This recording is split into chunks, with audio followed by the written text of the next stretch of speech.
Kita masuk sekarang ke tanda-tanda balik yang ketiga, yaitu ketika anak telah mencapai usia 15 tahun. Artinya tidak mungkin ada yang lewat dari 15 tahun kecuali sudah balik. Ya. Tentu ada yang balik lebih muda. Saya sudah jelaskan pertemuan sebelumnya, seperti di wilayah-wilayah yang cukup tinggi suhu panasnya, ya, ataupun cukup tinggi suhu dinginnya dan seterusnya. Ini biasanya lebih cepat balik. Ya, anak-anak di Timur Tengah, anak-anak di Eropa, ya, di Amerika itu biasanya mereka 12 tahun ke bawah, antara 9 sampai 12 tahun atau 8 sampai 12 tahun biasanya sudah balik. Kalau kayak kita di Asia Tenggara, karena cuaca umumnya stabil, hampir dikatakan stabil sepanjang tahun, biasanya antara 13 sampai 14 tahun. Tapi tidak akan mungkin ada yang lewat sampai 15 tahun sementara dia belum balik kalau anak itu normal. Dikatakan oleh penulis, seorang anak bila telah berusia 15 tahun maka diperlakukan hudud atau hukum pidana terhadapnya. Hadits ini diriwayatkan oleh Baihaqi. Ibnu Qayyim rahimahullah berkata, untuk waktu ihtilam tidak ada batas umurnya. Bahkan anak-anak yang berusia 12 tahun bisa ihtilam. Ada juga yang sampai 15 tahun, 16 tahun dan seterusnya. Belum ihtilam. Para fuqaha berselisih pendapat tentang usia balik sebagai berikut. Al-Auza'i, ini nama orang tentunya, Ahmad, Asy-Syafi'i, Abu Yusuf dan Muhammad rahimahullah berkata, bila mana seorang anak telah berusia 15 tahun maka dia dikatakan sudah balik. Baik dia mimpi atau dia tidak mimpi. Kawan-kawan Imam Malik mempunyai 3 pendapat. Yang pertama 17 tahun, yang kedua 18 tahun, yang ketiga 15 tahun. Sedangkan dari Abu Hanifah ada 2 riwayat, yang pertama 17 tahun, yang kedua 18 tahun. Dan bagi anak perempuan itu 17 tahun. Ini maksudnya batas maksimalnya ya.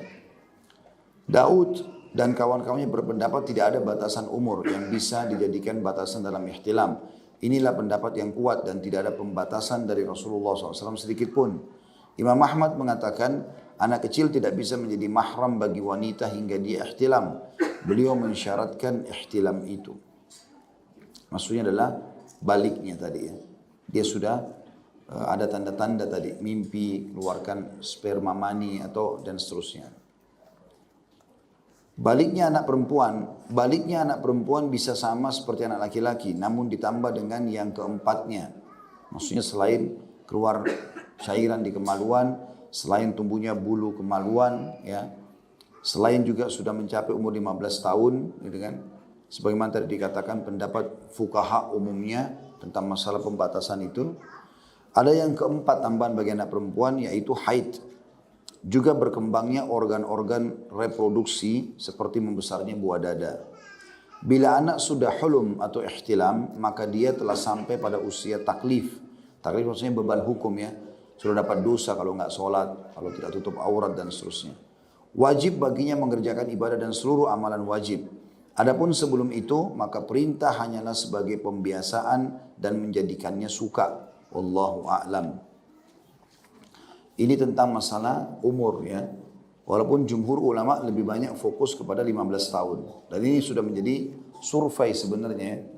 Survei lapangannya umumnya orang anak-anak itu tidak akan lewat dari 15 tahun kecuali sudah balik. Ya.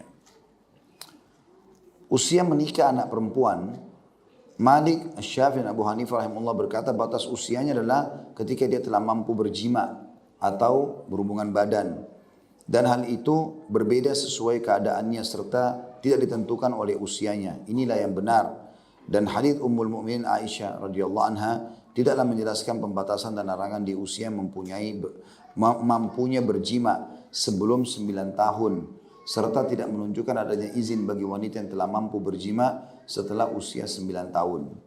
Ini disebutkan dinukil dari ketiga imam yang masyhur Malik, Syafi'i dan juga Abu Hanifah rahimahullah.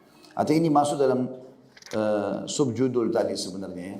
Subjudul daripada tanda-tanda balik itu sendiri. Artinya termasuk tanda-tanda balik ya, termasuk tanda-tanda balik adalah seseorang itu sudah siap untuk menikah. Biasanya sudah ada kecenderungan dengan lawan jenis ya. Seperti itulah. Sekarang kita masuk ke judul yang lain tentang masalah dampak akibat terlambat nikah. Jadi Kasus-kasus ini banyak terjadi karena orang tua yang senangnya menunda-nunda pernikahan anaknya. Karena alasan kau masih kecil, masih sekolah, belum bekerja, belum punya pendapatan, dengan belum bisa mandiri. Selalu anaknya dikecilkan. Maka ini keliru. Ya. Diluruskan dalam pemandangan syariat kita. Bagaimana orang tua justru memotivasi anaknya untuk berpikir menikah. Karena bagi wanita terutama, prestasi tertinggi adalah menjadi status istri dan status ibu. Itu dalam syariat kita. Jadi bukan yang lainnya. Yang lain itu cuma tambahan. Prestasi tertinggi bila seorang wanita sudah jadi status istri dan status ibu.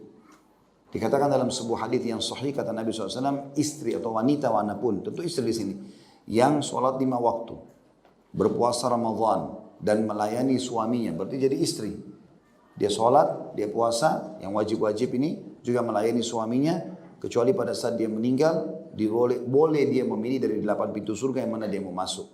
Ini prestasi tertinggi menjadi seorang istri. Dan tidak didapatkan kecuali orang jadi istri dengan semudah ini masuk ke dalam surga gitu.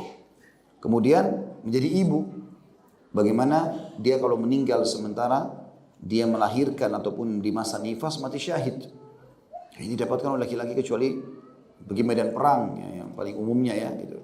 Walaupun ada mati-mati syahid yang lain. Kemudian juga dia dibukakan pintu bakti anaknya dalam pelayanan 3 kali. Baru kemudian ayah sekali. Ini berarti memang prestasi terbaik menjadi seorang istri dan ibu. Ini harus ditanamkan ke benak anak-anak perempuan kita. Bukan justru kamu harus jadi dokter nak. Kamu harus begini, kamu harus begitu. Ini prestasi dunia ditekankan akhirnya sampai pada tingkat ada jemaah yang datang mengeluh sama saya.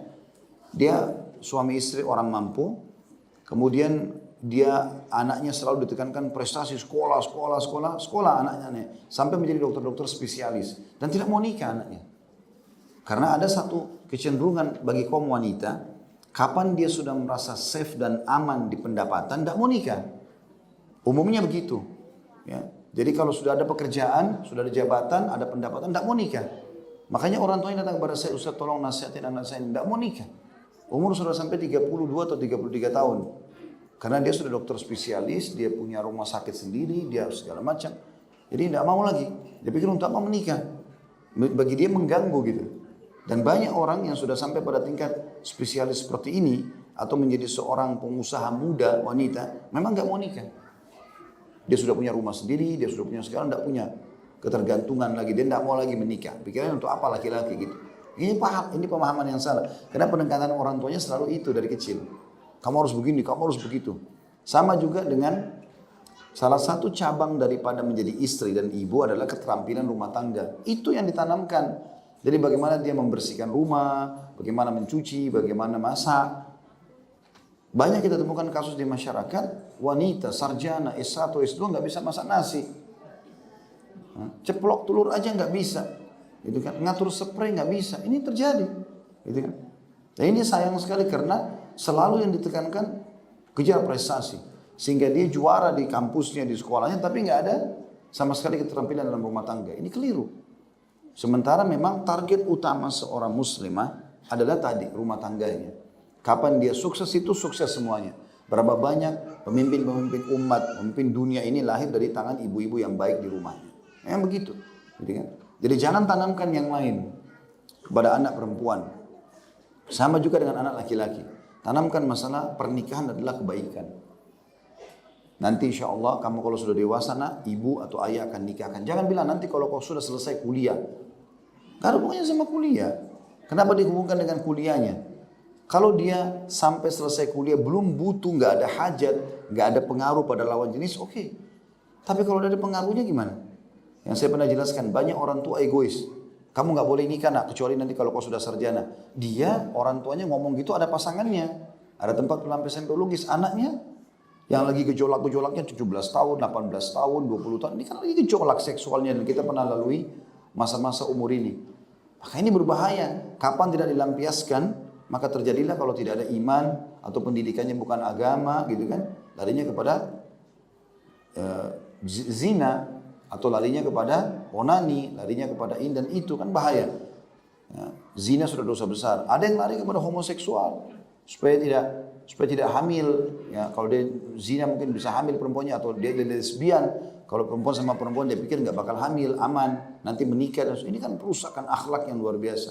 Hanya karena tadi penanaman metode yang salah atau pemahaman yang salah tentang masalah pernikahan. Oleh karena itu harus ditanamkan menikah. Gitu. Dan tidak mau sampai prestasi dunia gitu. Anak saya dari kecil saya sudah mengatakan insya Allah kalau sudah besar menikah. Insya Allah ayah abadi nikahkan ya. Gitu. Sampai istri saya kadang-kadang bercanda, anak saya laki-laki masih 6 tahun gitu. Ini kalau bicara masalah nikah senyum-senyum nih gitu. Loh nggak apa-apa, kenapa emang saya bilang? Nggak masalah gitu. Boleh-boleh saja gitu. Tidak ada sesuatu yang salah. Bahkan dia kalau bertanya hukum masalah pernikahan bisa saya jelaskan. Oh laki-laki itu harus begini, harus begini. Kadang-kadang mereka tanya soalnya, kenapa abadi keluar terus? Kenapa tidak dakwah nak? Abadi juga cari rezeki. Itu tugas laki-laki. Waktu sebagai suami, sebagai ayah harus bisa membiayai keluarga. Jadi dia dari 6 tahun sudah paham itu. Oh ternyata ada kewajiban ini ya. Jadi dia berpikir satu waktu dia kalau dewasa dia akan lakukan itu. Itu yang kita tanamkan sehingga betul-betul berada di atas rel syariat gitu loh. Ini yang harus kita berikan pemahaman. Tentu boleh bukan tidak boleh jadi sarjana ya. Silakan, tapi bukan target utama. Bukan target utama. Saya ceritakan yang lalu, saya temukan ada orang kita tinggal di luar negeri bukan di negara kita ya. Itu sudah sampai umur 35 tahun nggak mau nikah. Nggak mau nikah. Sudah punya pendapatan, sudah punya segala macam. Katanya nanti kalau sudah umur 40 sekian baru mau menikah. Kenapa akhi? Karena saya mau tunggu saya mapan dulu. Mapan apanya? Dia mau nikah nanti maksudnya dia sudah punya semuanya, istrinya tinggal datang nikmati sama dia. Ya, kalau antum masih hidup, kalau meninggal bagaimana? Ya, Abdullah bin Mas'ud berkata radhiyallahu anhu sahabat Nabi yang mulia, kalau tertinggal umur saya 10 hari saja, maka saya tidak akan lalui 10 hari itu kecuali memiliki seorang istri. Dan dianggap itu sebuah ibadah yang sangat besar pahalanya gitu kan. Berbuat baik pada istri, memberikan sedekah, itu sudah ada amal-amal yang paling baik. Kata Nabi SAW, akmalu mu'minnya imanan ahsanum khuluqa. Orang mukmin yang paling sempurna imannya, yang paling baik akhlaknya. Wa khiyarukum li ahli. Dan tolok ukur yang paling baik akhlaknya, yang paling baik pada istrinya. Bagaimana caranya bisa dapat pahala ini kalau tidak punya istri gitu kan. Wa ana khiyarukum li ahli, dan saya orang yang terbaik terhadap istrinya. Sebagai contoh kata Nabi SAW, aku contohnya, ikutilah aku. Seperti itu. Maka ini semua ada hal-hal yang harus kita perbaiki sehingga tidak terjadi dampak-dampak negatif yang sering terjadi. Karena terjadinya perzinahan, terjadinya homoseksual, salah satu faktornya adalah ini. Menerlambatkan pernikahan. Kita akan bacakan di sini dikatakan dampak akibat terlambat nikah. Kata beliau karena menunda pernikahan menyelisihi syarak. Syarak maksudnya syariat ya. Berbenturan dengan sunnah kauniyah atau hukum alam dan fitrah manusia, serta tidak sesuai dengan tabiat asli masyarakat Islami.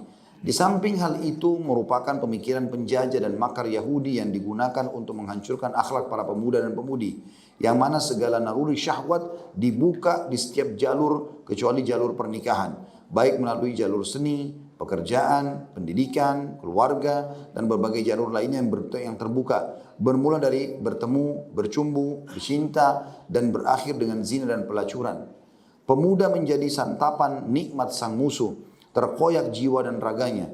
Dasar pemikiran ini telah terbina dan telah tertancap sehingga hal yang menyimpang ini menjadi kokoh dan menjadi tabiat seseorang, bahkan menjadi pangkalnya.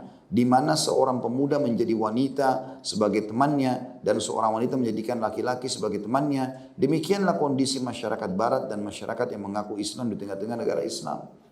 Jadi sekarang kita tidak asing di Indonesia kita dengar anak-anak muda SMP, SMA sudah bicara pacar-pacaran.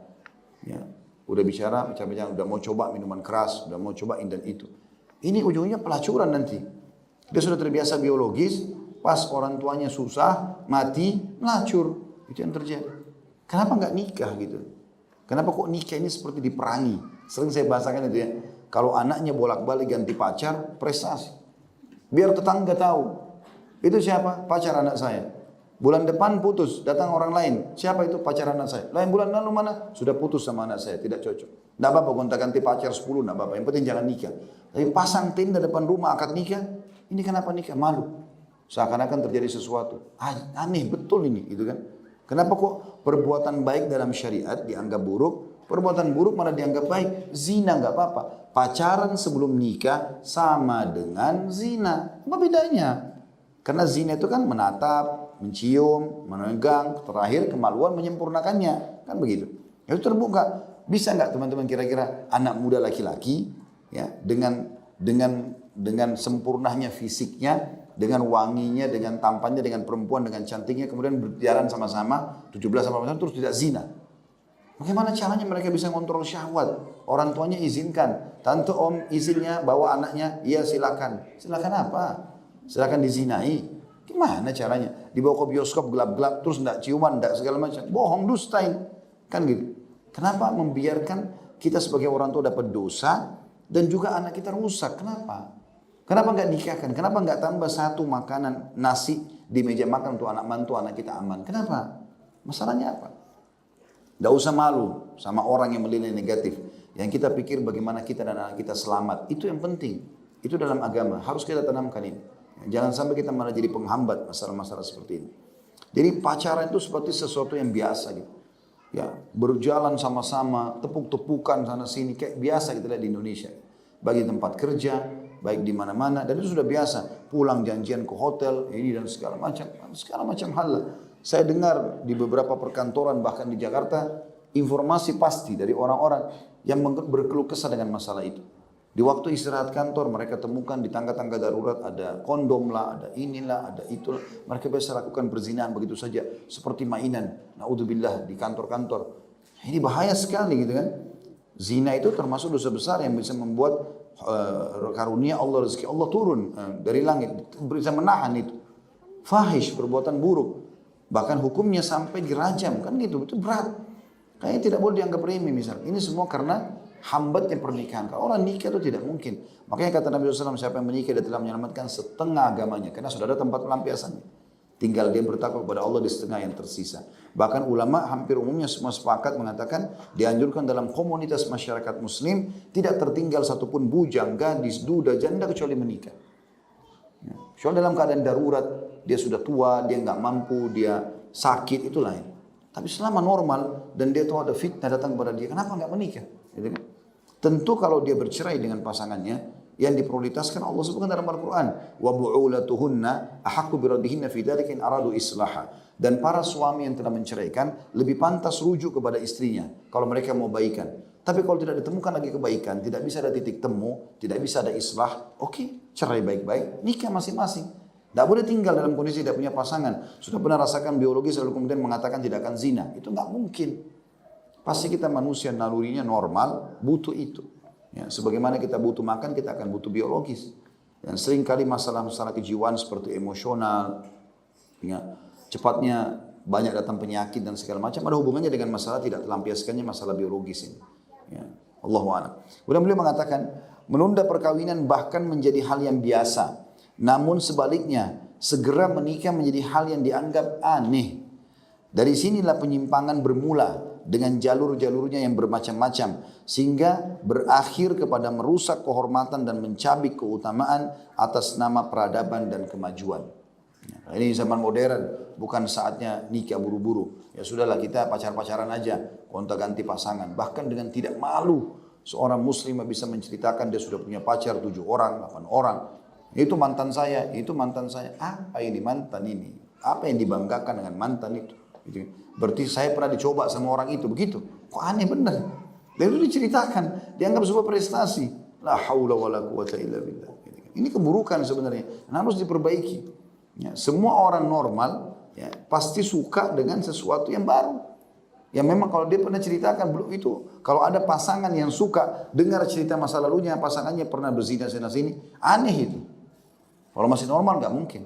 Bahkan Nabi SAW pernah ditanya oleh Aisyah radhiyallahu anha, ya Rasulullah, kira-kira kalau anda mau hinggapkan, mau ikat unta anda di pohon yang masih belum pernah ada orang yang ikat untanya kan, masih banyak daunnya, atau di pohon yang pernah orang mampirkan tunggangan mereka? Kata Nabi SAW, di pohon yang belum pernah orang mampir. Maksudnya beliau ingin gambarkan perempuan yang pernah disentuh kayak anda nikahi atau perempuan yang tidak pernah disentuh. Dan ciri hurun 'ain, bidadari surga adalah mereka yang tidak pernah disentuh oleh jin dan juga manusia. Cirinya seperti tanamkan itu. Dan masa lalu kita yang kelam jangan diwariskan kepada anak-anak. Kalau kita dulu gonta-ganti pegang sana sini sama lawan jenis, sekarang nggak boleh lagi. Anak-anak kita nggak boleh. Kita buat membalas kesalahan-kesalahan kita itu dengan kebaikan sekarang. Anak kita cuma boleh sentuh dengan kehalalan. Mau sama anak saya silakan tanamkan dalam anak-anak itu. Nah, kalau mau bersentuhan sama lawan jenis, menikah. Ayah sama ibu akan dukung. Selesai. kita pun aman secara syar'i. Seperti itulah. Nah ini yang harus diperbaiki persepsinya. Karena ini betul-betul sangat mengakar di masyarakat kita. Sangat dianggap aneh kalau orang menikah cepat, malah ya dianggap ketinggalan zaman, kolot lah dan segala macam. Tapi kalau orang yang menunda-nunda pernikahan dan hanya sampai menganggap nanti ada pasangan yang cocok, gonta-ganti pacar dan segala macam, baru itu dianggap orang modern. Ini aneh betul ini. Ya.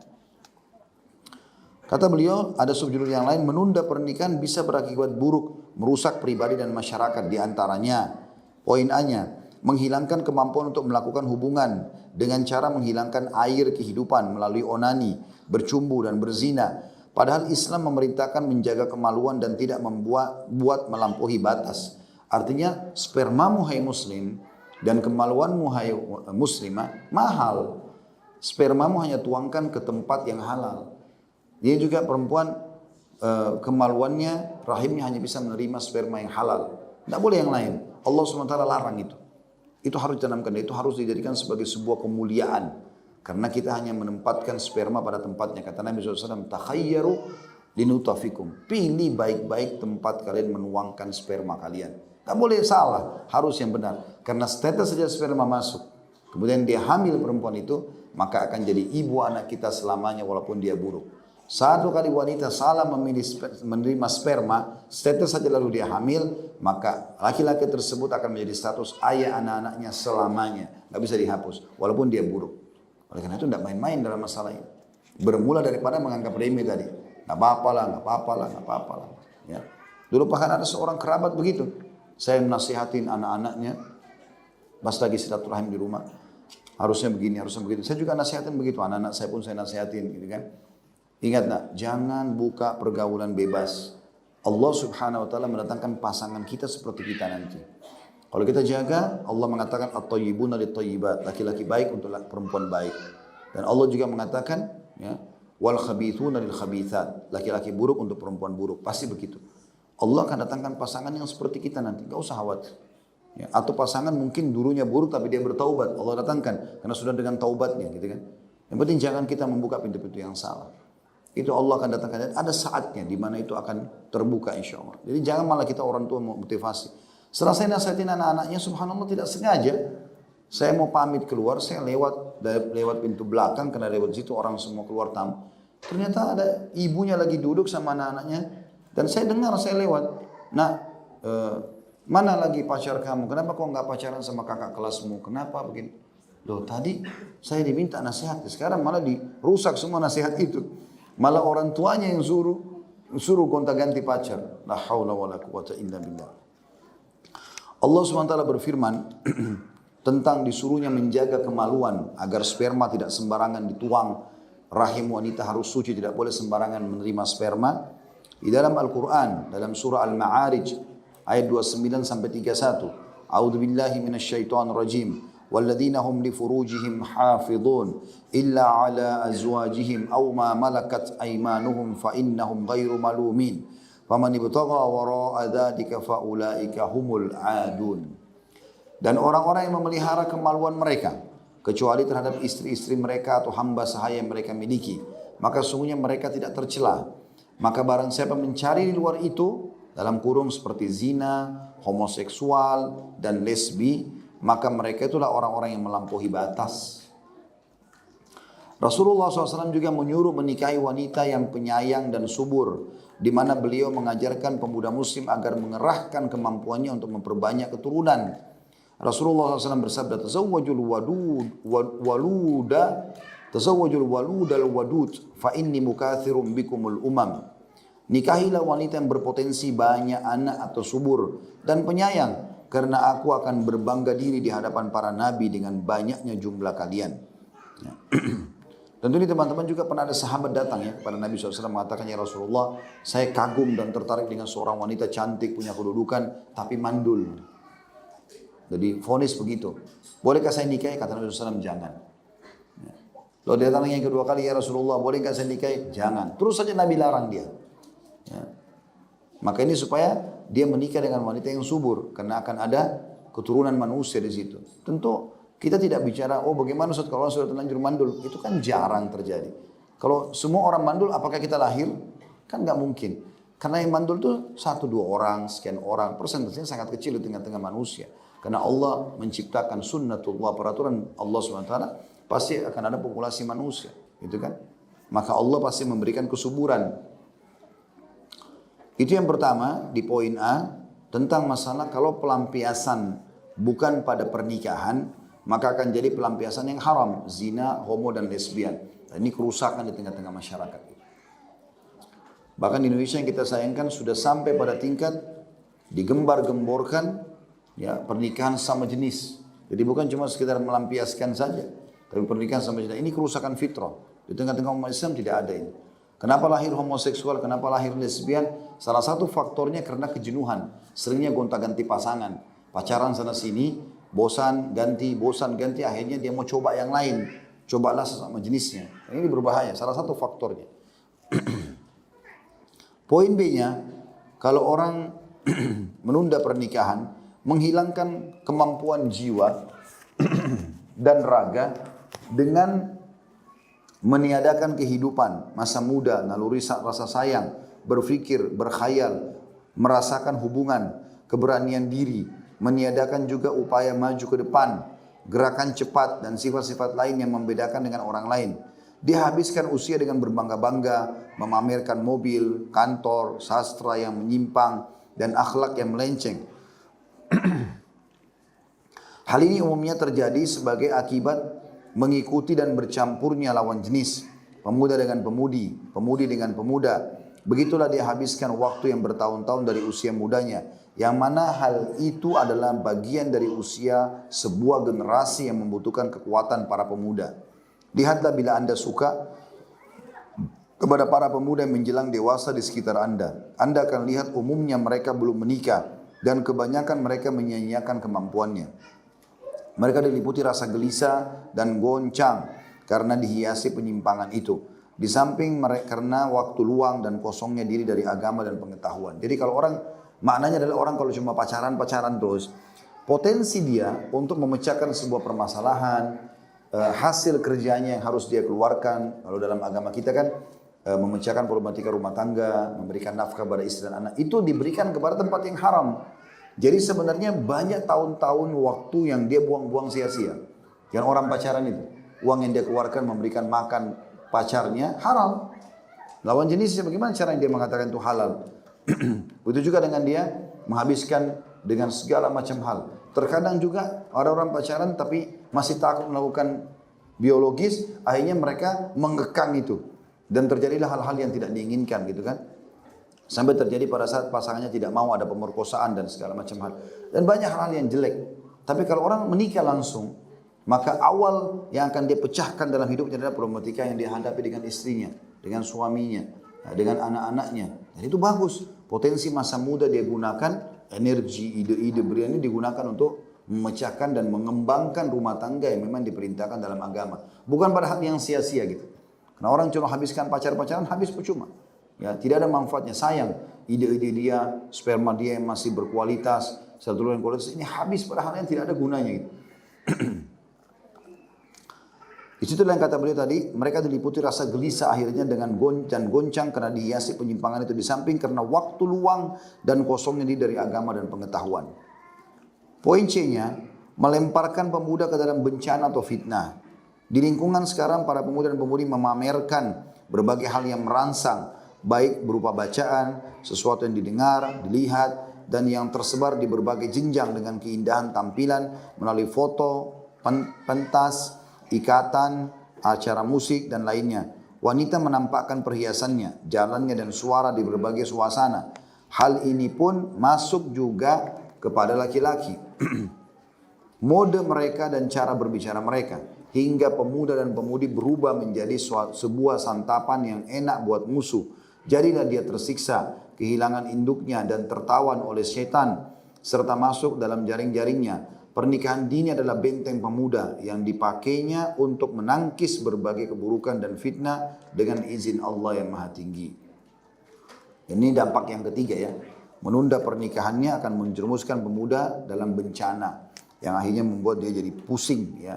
Dan akhirnya mengembangkan pelampiasannya dengan tulisan-tulisan, dan akhirnya banyak pelanggaran-pelanggaran agama yang terjadi. Karena pada saat itu mereka ada kecenderungan untuk menunjukkan apa yang bisa merangsang lawan jenisnya. Ya, tentu beda kita di umur-umur sudah di atas 40 tahun misalnya, dengan orang yang masih di atas 15 tahun, 20 tahun. Mereka masih berusaha berpenampilan di umur-umur yang sangat muda ini untuk menarik lawan jenis. Mungkin orang kalau sudah atas 35 tahun, 40 tahun, dia berpenampilan karena memang dia suka itu. Bukan untuk lawan jenisnya. Ada perbedaan persepsi. Dan ini berbahaya. Terjerumusnya mereka pada fitnah akhirnya. Tapi kalau dia punya pasangan, dia akan lampiaskan menggunakan keindahan itu di depan pasangannya. Kan gitu. Poin D-nya, terlambat menikah. Inilah masalah wanita saat ini. Wanita-wanita mengedepankan pelajaran, pekerjaan, dan wawasan, serta kematangan daripada menikah, atau agar bisa menjadi pemegang urusan dan mendapat tingginya mahar, sehingga dia berusaha menyempurnakan sesuatu sebelum menyempurnakan yang paling mendasar. Dia dahulukan atapnya daripada pondasinya. Jadi bekerja ini segala macam adalah seperti atap. Ya, pondasi rapuh, ya, karena tidak ada yang dia tahu berhubungan dengan masalah rumah tangga. Ketika sudah terwujud apa yang telah diinginkannya berupa pekerjaan dan gelar, baru dia akan kembali ke jalan semula. Dia akan berpikir untuk menikah dan berusaha mencapainya saat dia ketinggalan kereta dan dijauhi oleh pria. Karena mereka sudah tidak suka kepada wanita yang sudah berada di tengah-tengah umumnya. Ya. Karena masa mudanya telah tiada, kehidupannya telah berkurang, kecantikannya telah pudar. Karena dipersembahkan untuk orang lain, prestasi, wawasan, dan pekerjaan. Begitulah akibat dari menentang fitrah dan berbenturan dengan sunnah kehidupan. Jadi ada juga banyak wanita yang tertinggal, kami dapat informasinya begitu. Karena dia sudah S2, S3. Jadi laki-laki juga yang mau melamar kecil hati. Karena mereka pun mungkin cuma tamat SMA, mereka S1. Ini layak nggak nikah sama wanita yang S2, S3 itu? Gitu kan? Maka tidak ada jalan lain kecuali dia harus menikah dengan juga orang yang selevel sama dia S3, tapi orang sudah berumah tangga, gitu kan? Saya pernah menghadiri pernikahan begitu. Sudah sampai pada S3, akhirnya karena tidak menikah, terpaksa nikah sama teman yang sama-sama dia S3, dia sudah punya rumah tangga. Karena takut ketahuan istri disembunyikan lah. Padahal dia doktor, seorang kandidat yang luar biasa gitu, ya, dalam ilmu pengetahuan. Apa manfaatnya? Coba seandainya dia menikah waktu dia masih umur 17 tahun, 18 tahun, tidak butuh semua itu. Dia bisa menikah dengan laki-laki yang lebih pantas buat dia dan seterusnya kan gitu. Jumlah wanita yang belum menikah di saat usia semakin tua amat banyak. Mereka telah kehilangan usia nikah yang diharapkan dan diterima. Salah seorang di antara mereka yang berumur 30 tahun melihat putri tetangganya atau kerabatnya, padahal mereka baru berumur 20 tahun, namun sudah memiliki anak-anak, suami dan keluarga. Dia telah memiliki pandangan dan tanggung jawab di sela-sela melakukan tugasnya yang sesuai tabiat dan pada posisi yang sesuai fitrahnya. Ya. Nikah ini adalah halal. Di dalamnya terdapat penjagaan, yaitu benteng yang kuat bagi para pemuda. Inilah aturan Islam. Karena itu bertakwalah wahai saudariku muslimah. Jangan tertipu oleh propaganda yang mempunyai tujuan jahat. Karena wanita yang telah terjebak dengannya sudah cukup menjadi bukti rusaknya dan lemahnya propaganda tersebut. Pendidikan adalah sebaik-baik bukti. Segeralah wahai saudariku muslimah untuk menikah selama anda masih sebagai gadis yang disenangi. Jangan tunda hanya karena menyambung belajar atau cita-cita dalam kerja. Karena nikah yang tepat adalah kebahagiaanmu dan istirahatmu. Dia adalah pengganti pelajaran dan tugas. Sedang pelajaran dan tugas tidak bisa menggantikan bagaimanapun tingginya. Bangkitlah menjadi ibu rumah tangga, mendidik anak-anak, karena inilah pekerjaanmu yang sebenarnya yang bisa membuahkan hasil di masa hidupmu.